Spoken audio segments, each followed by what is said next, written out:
to WVCST Mathematics Tutorial Online,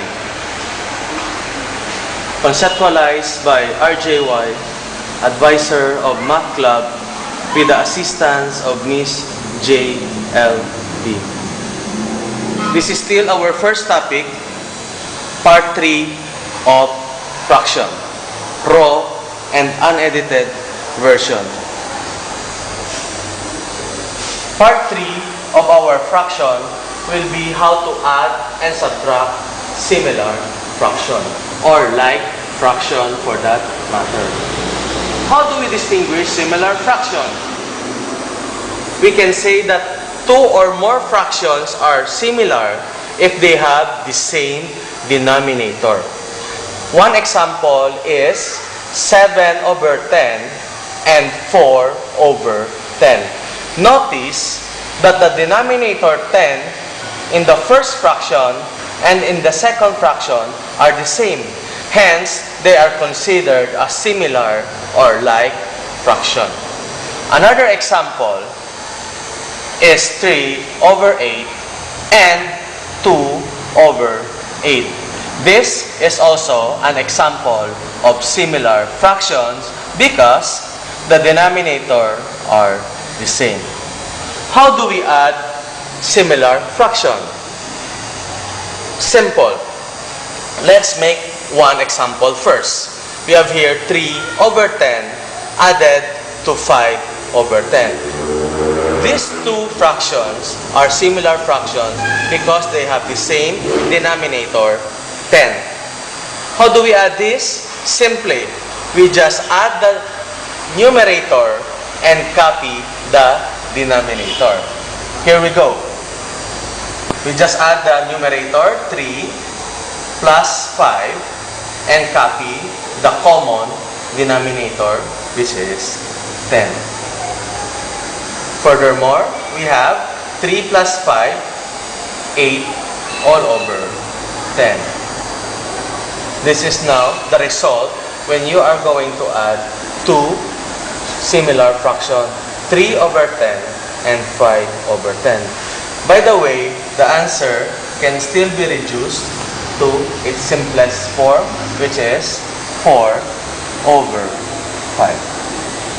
Another example of addition of similar fraction is 2/15 plus 3/15 plus 7/15. Notice that these three fractions have the same denominator, which is 15. Hence, we are now adding similar or like fraction.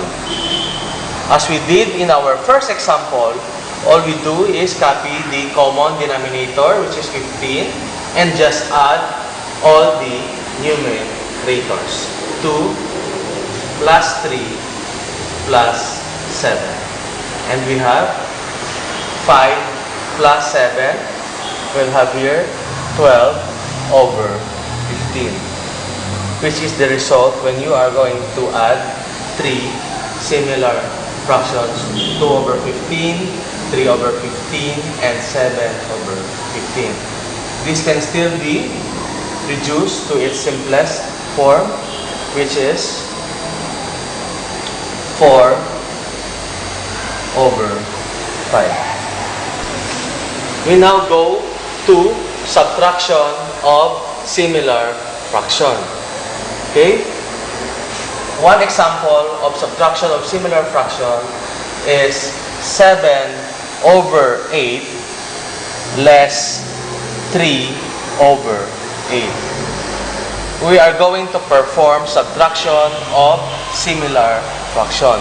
Notice again that the denominator are the same for both fraction. All we have to do is to copy the denominator, which is 8, then perform simple subtraction on the two numerator. 7 less 3. And we have here the answer of 4/8. Okay? And we can still reduce this into its simplest form, which is over 2 or 1/2. Another example of subtraction of similar or like fraction is 8 over 23 less 4 over 23. And we have here, we just simply copy our common denominator, which is 23. Then we have to subtract our numerator, 8 minus 4. And we have our answer, 4 all over 23. That is our topic for addition and subtraction of similar fraction. Thank you.